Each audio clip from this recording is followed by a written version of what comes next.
में 2 दिन पहले पीडब्ल्यूडी कॉलोनी स्थित एक होटल की 8वीं मंजिल से कूदकर मॉडल के आत्महत्या करने के प्रयास में एक नए मामले का खुलासा हुआ है। पुलिस ने बताया कि पूरा षड्यंत्र मॉडल को ब्लैकमेल करके उसके जरिए राजस्व मंत्री रामलाल जाट को हनी ट्रैप में फंसाने के लिए रचा गया था। वो तो रामलाल जाट की किस्मत अच्छी थी और युवती की किस्मत भी कि युवती ने इस काम के लिए मना कर दिया। मंगलवार को पुलिस ने बड़ा खुलासा करते हुए मुख्य आरोपी भीलवाड़ा के सुभाष नगर निवासी अक्षत उर्फ सागर उर्फ चिन्नू उर्फ नितिन शर्मा और झुंझुनू के पोटालिया हाल निवासी दीपाली 22 को गिरफ्तार किया है। डीसीपी ईस्ट भुवन भूषण यादव ने बताया कि अक्षत का इरादा था कि वह मॉडल के जरिए जन सुनवाई में भेजकर राजस्व मंत्री रामलाल जाट का कहना है कि उन्हें इस पूरे मामले की जानकारी नहीं है। मैं भीलवाड़ा में सर्किट हाउस में सुबह जन सुनवाई करता हूं।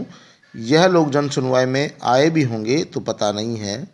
चेहरा देखने के बाद ही पता लग सकेगा कि आखिरकार ये लोग कब मिले थे, लेकिन इसकी जानकारी आपके बताने पर ही मुझे चली है। जन सुनवाई में आम लोगों से मिलना मंत्री और सार्वजनिक लोगों का काम है।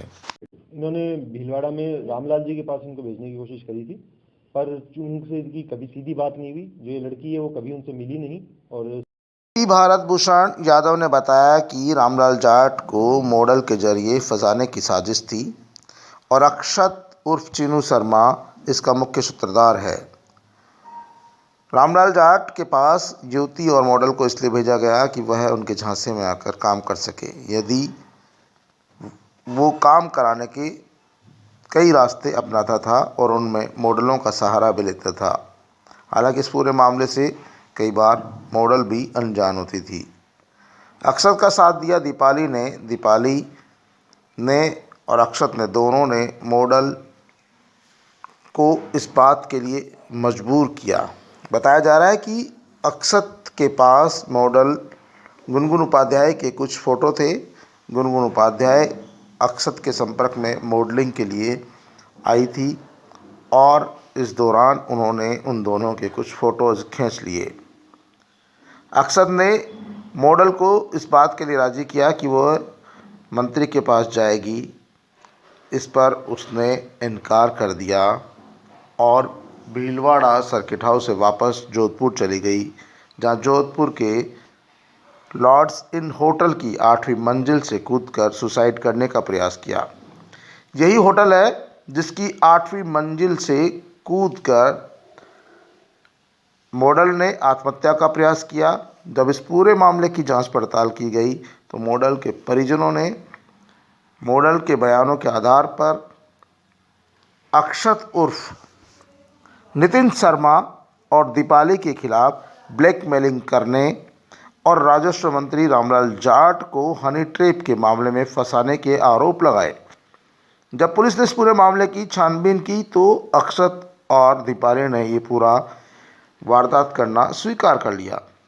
नितिन शर्मा का कहना था कि वो इस तरह से लोगों को फंसाने का काम है और कभी वह पत्रकार बनकर, तो कभी स्वयंसेवी संस्था का संयोजक बनकर, तो कभी सामाजिक कार्यकर्ता बनकर नेताओं और अफसरों को फंसाता है। यही वह आरोपी है अक्षत और दीपाली और अक्षत दोनों ने पत्रकार बनकर कोशिश की, कभी अन्य किसी काम से मंत्री को फंसाने की साजिश की। तो कहीं न कहीं आम लोगों को भी जागरूक होना होगा कि हर आदमी जो आपके पास आ रहा है वो पत्रकार नहीं है।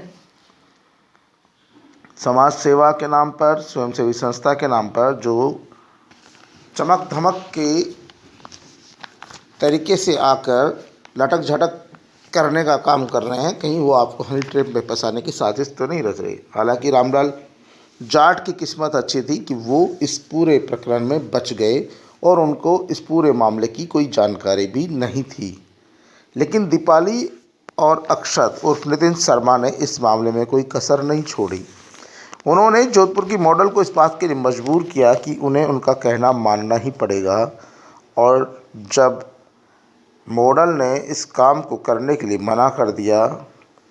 तब वह भीलवाड़ा सर्किट हाउस के सामने होटल से भागकर अपने दोस्त के साथ जोधपुर पहुंची और उसने अपने माता पिता को इस बात की जानकारी दी।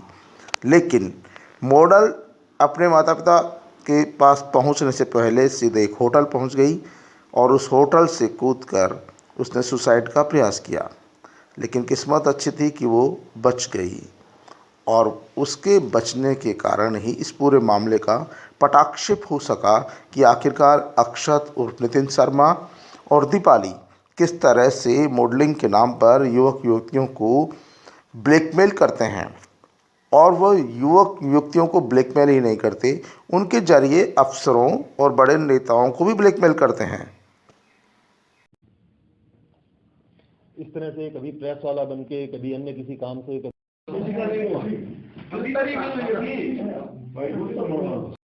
रामलाल जाट पूर्व में भी मंत्री रहते हुए डेयरी संघ अध्यक्ष की पत्नी पारस देवी हत्याकांड में विवादों में रहे थे और उन्हें अपने पद से इस्तीफा देना पड़ा था। हो सकता है इस बार भी कोई राजनीतिक साजिश हो जिसके चलते उन्हें फंसाने का प्रयास किया जा रहा हो। इस पूरे मामले का खुलासा पुलिस जांच के बाद। इस बार उनकी किस्मत अच्छी थी कि उन्हें इस पूरे मामले की जानकारी नहीं थी और उन्हें हनी ट्रैप के मामले में फंसाने साजिश का पुलिस ने समय पर पर्दाफाश कर दिया।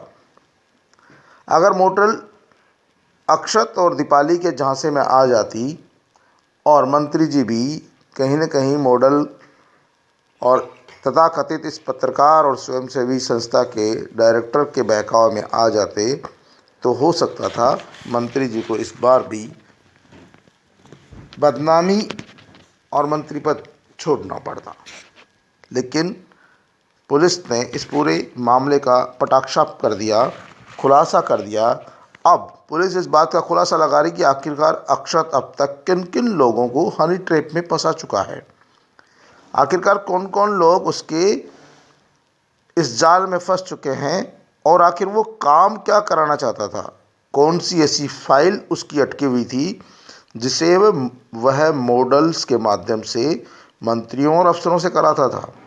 आखिरकार वह कौन सी फाइल थी जो राजस्व मंत्री के पास वो पास कराना चाहता था। ऐसी कौन सी फाइल थी जिस पर राजस्व मंत्री के साइन होने थे और आखिरकार राजस्व मंत्री ने उस फाइल पर साइन करने से इनकार क्यों कर दिया। इन तमाम बातों का खुलासा अभी होनी बाकी है। लेकिन फिलहाल तो राजस्व मंत्री रामलाल जाट हो सकता हो इस बार भी मॉडल्स के जरिए रामलाल जाट को फंसाने की साजिश हो। राजनीतिक साजिश भी हो सकती है, कोई बड़ा राजनेता जो इनके खिलाफ हो उसका भी कारनामा हो सकता है कि उसने अक्षत और उर्फ चीनू शर्मा और मॉडल से संपर्क किया हो और रामलाल जाट को फंसाने की सुपारी दी हो। ये पूरा मामला राजनीति से जुड़ा हुआ भी हो सकता है।